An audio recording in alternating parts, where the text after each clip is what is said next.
వివిధ రాష్ట్రాలలో ఉన్న నెంబర్ ప్రకారమే నియోజకవర్గాల పునర్విభజన చేయాలని ఆనాడు చట్టాన్ని సవరించారు. దాంట్లో భాగంగా 543 పార్లమెంటు నియోజకవర్గాలను ఇప్పుడున్న దక్షిణాది రాష్ట్రాలలో కేరళ, తమిళనాడు, పుదుచ్చేరి, తెలంగాణ, ఆంధ్రప్రదేశ్, కర్ణాటక ఈ 6 రాష్ట్రాలలో 130 పార్లమెంటు నియోజకవర్గాలు ఉన్నాయి. వాటినే రాష్ట్రాల యొక్క సరిహద్దును 2006 తర్వాత జరిగిన నియోజకవర్గాల పునర్విభజనలో ఆనాడు ఉమ్మడి రాష్ట్రంగా మనకు 42 పార్లమెంటు నియోజకవర్గాలను, ఈ ఉమ్మడి రాష్ట్రంలోనే 42 నియోజకవర్గాల సంఖ్యను కొనసాగిస్తూ ఇందులోనే జనాభా దామాషా ప్రకారము అదేవిధంగా ఎస్సీ ఎస్టీ జనాభా ప్రాతిపదికన నియోజకవర్గాల పునర్విభజన చేయడం జరిగింది. కాబట్టి 2009 ఎన్నికల్లో ఈ దేశంలో జరిగిన పార్లమెంట్ ఎన్నికల్లో 543 ప్రకారమే పార్లమెంట్ ఎన్నికల్లో నిర్వహించుకోవడం జరిగింది. ఆ 42 పార్లమెంటు నియోజకవర్గాలలో ఆంధ్రప్రదేశ్ పునర్విభజన చట్టం ప్రకారం కొత్తగా ఏర్పడ్డ తెలంగాణ రాష్ట్రానికి 17 పార్లమెంటు నియోజకవర్గాలు, ఆంధ్రప్రదేశ్ రాష్ట్రానికి 25 పార్లమెంట్ నియోజకవర్గాలను కేటాయించడం జరిగింది. ఇప్పుడు మళ్ళీ నియోజకవర్గాల పునర్విభజన చర్చ జరిగినప్పుడు ఒక రకమైన గంభీరమైన వాతావరణంతో పాటు గందరగోళ పరిస్థితులు నెలకొంటున్నాయి. దీనికి సంబంధించి దక్షిణాది రాష్ట్రాలు ఆందోళన నేపథ్యంలో తమిళనాడు రాష్ట్ర ప్రభుత్వం, తమిళనాడు ముఖ్యమంత్రి స్టాలిన్ గారు దక్షిణాది రాష్ట్రాలకు సంబంధించిన అన్ని రాజకీయ పార్టీలతో, ప్రజాప్రతినిధులతో ఒక సమావేశాన్ని ఏర్పాటు చేసి ఆ సమావేశంలో దక్షిణాది రాష్ట్రాల అందరం కూడా కలిసి ఈ ప్రాంతానికి నష్టం జరగొద్దు, ఈ ప్రాంతానికి నష్టం జరిగే కార్యక్రమాలను కేంద్ర ప్రభుత్వం ఒకవేళ చేపట్టాలనే ప్రయత్నం చేస్తే వాటిని ఖచ్చితంగా మనం ఎదుర్కోవాలి.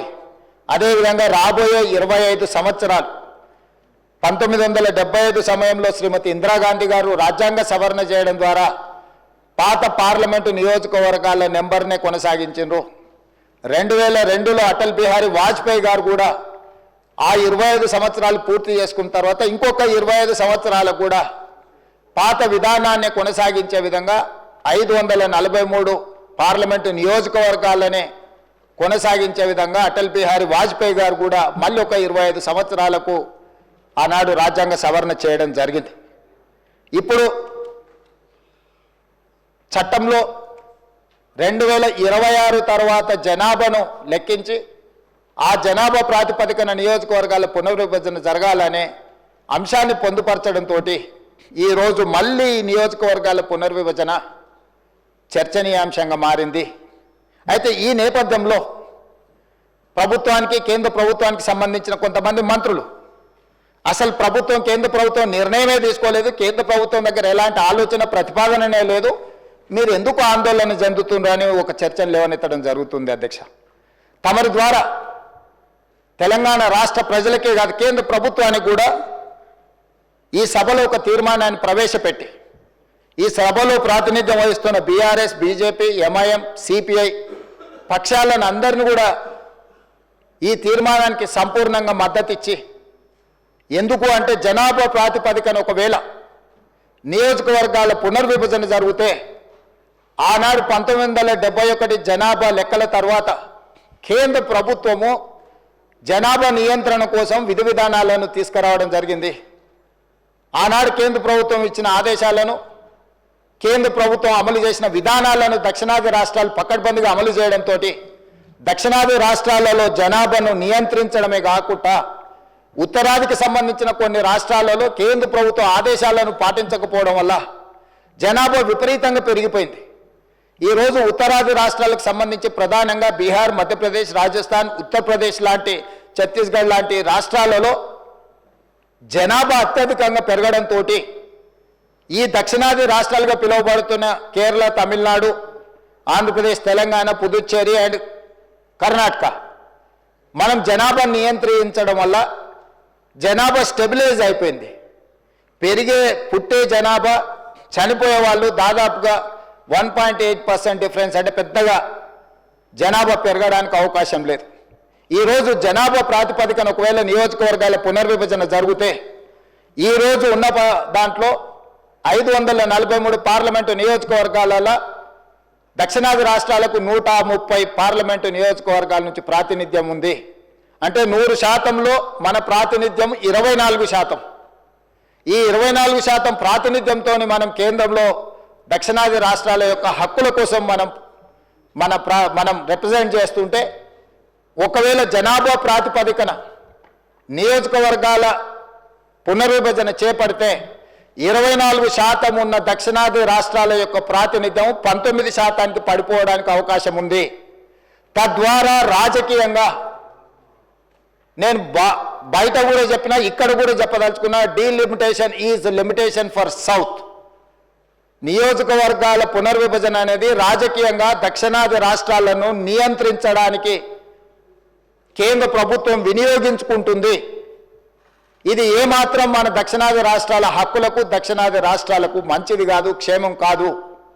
అందుకే ఈ సభ రాజకీయాలకు అతీతంగా తెలంగాణ రాష్ట్రంలో కూడా బట్టి విక్రమార్క గారు, అదేవిధంగా జానారెడ్డి గారు, కేశవరావు గారిని పెట్టి అన్ని రాజకీయ పార్టీలతోని సంప్రదింపులు చేపట్టి అన్ని రాజకీయ పార్టీలను కూడా దక్షిణాది రాష్ట్రాల్లో ఉన్న, ముఖ్యంగా తెలంగాణ రాష్ట్రంలో ఉన్న అన్ని రాజకీయ పార్టీలను, ప్రజా సంఘాలను కూడగట్టుకొని తెలంగాణ రాష్ట్రం మొత్తం ఒకే మాట మీద ఉన్నారు, ఒకే బాటలో ఉన్నారు, నియోజకవర్గాల పునర్విభజనకు సంబంధించి అని కేంద్ర ప్రభుత్వాన్ని ఒక సందేశాన్ని పంపించాలనే ప్రయత్నం.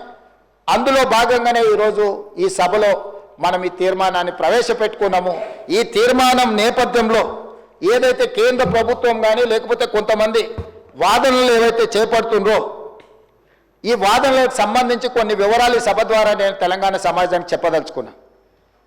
50 సంవత్సరాల క్రితం ఇందిరాగాంధీ గారు గుర్తించి జనాభా ప్రాతిపదికన నియోజకవర్గాల పునర్విభజన దేశ స్థాయిలో జరిగితే ఇది రాష్ట్రాల మధ్య వైషమ్యాలను, రాష్ట్రాల మధ్య తారతమ్యాలను తీసుకురావడానికి అవకాశం ఉంటుంది అని చెప్పి ఆనాడు 50 సంవత్సరాల క్రితమే శ్రీమతి ఇందిరాగాంధీ గారు దూరదృష్టితో గుర్తించి రాజ్యాంగ సవరణ చేశారు.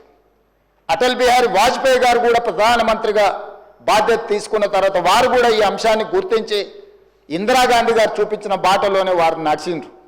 కానీ మోడీ గారు వచ్చిన తర్వాత ఆ ఆలోచనలో లేరు. ఈరోజు కేంద్ర మంత్రులు కొంతమంది ఇంతవరకు ప్రభుత్వం చర్చించలేదు, ప్రభుత్వం నిర్ణయం తీసుకోలేదని ఏదైతే వాదిస్తున్నారో ఆ వాదన అర్ధ సత్యమని నేను చెప్పదలుచుకున్నాను అధ్యక్ష. ఈ సందర్భంగా 2-3 అంశాలు.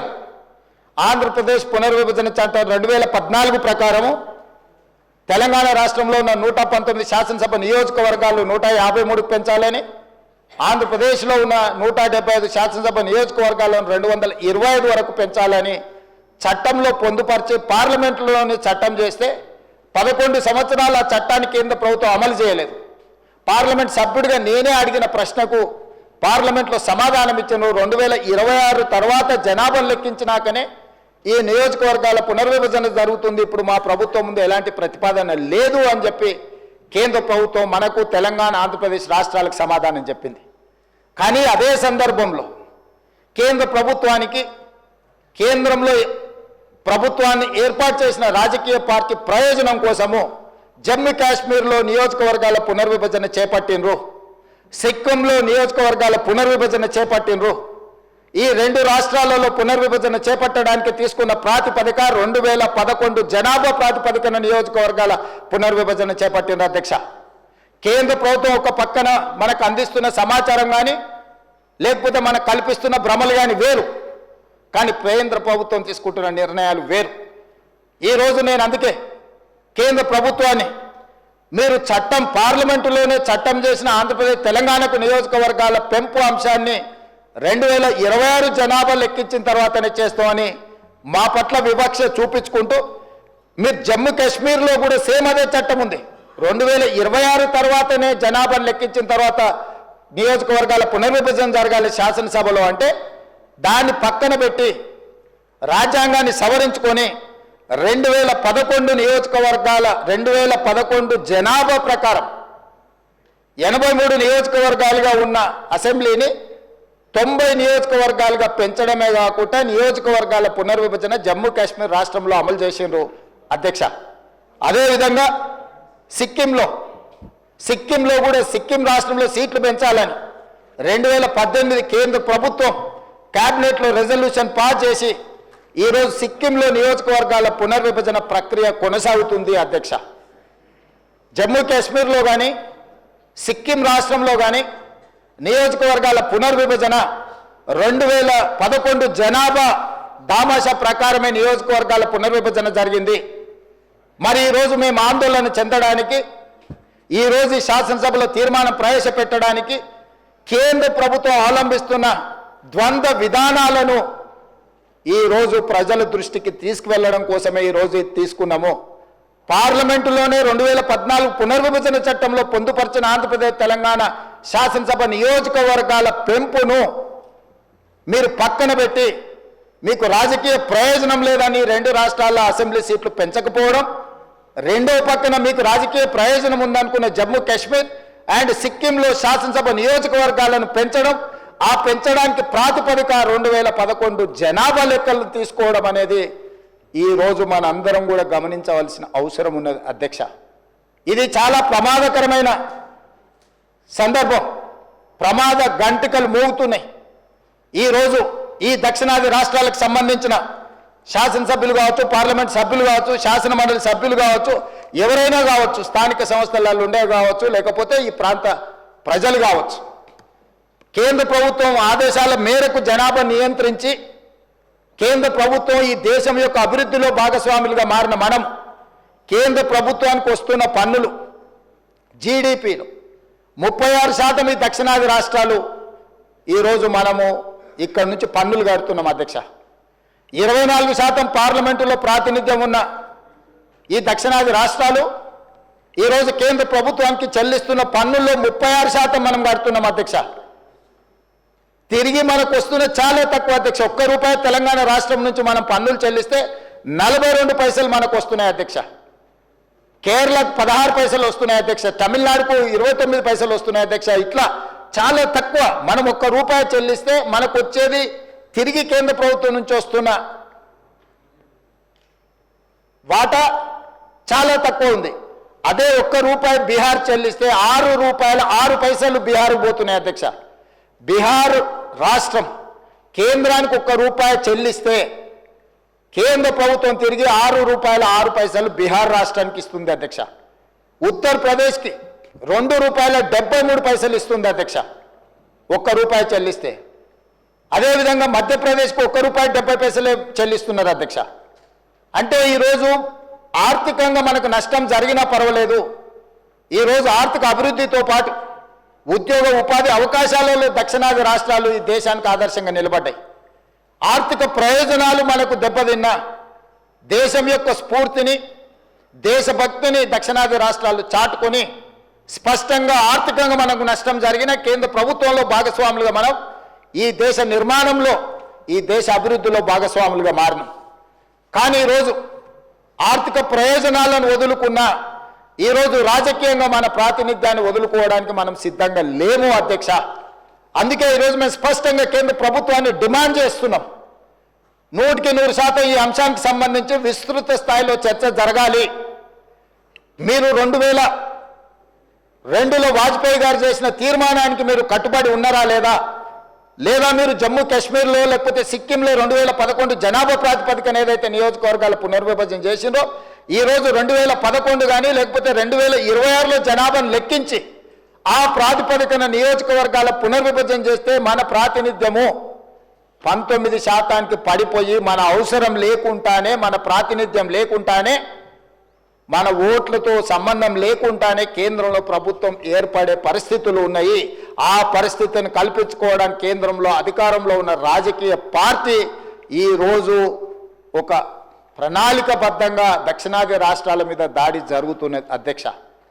అందుకే ఈ ఆందోళనకరమైన నేపథ్యంలో తెలంగాణ రాష్ట్ర ప్రభుత్వం రాజకీయాలకు అతీతంగా అందరికీ నేను విజ్ఞప్తి చేస్తున్నా, మీరందరూ మనమందరం కలిసికట్టుగా కేంద్ర ప్రభుత్వంతో మాట్లాడదాం, కేంద్ర ప్రభుత్వంతో చర్చలు చేద్దాం. కలిసి వస్తే కలిసి వస్తుంది, కలిసి రాకపోతే మన అందరం ఒక పోరాటాన్ని నిర్మాణం చేసుకోవాల్సిన అవసరం ఉంది. అందుకే తెలంగాణ రాష్ట్రంలోనే స్పష్టంగా అన్ని రాష్ట్రాలకు విజ్ఞప్తి చేసిన ఈ వేదిక మీద నుంచి కూడా కేరళ, తమిళనాడు, పుదుచ్చేరి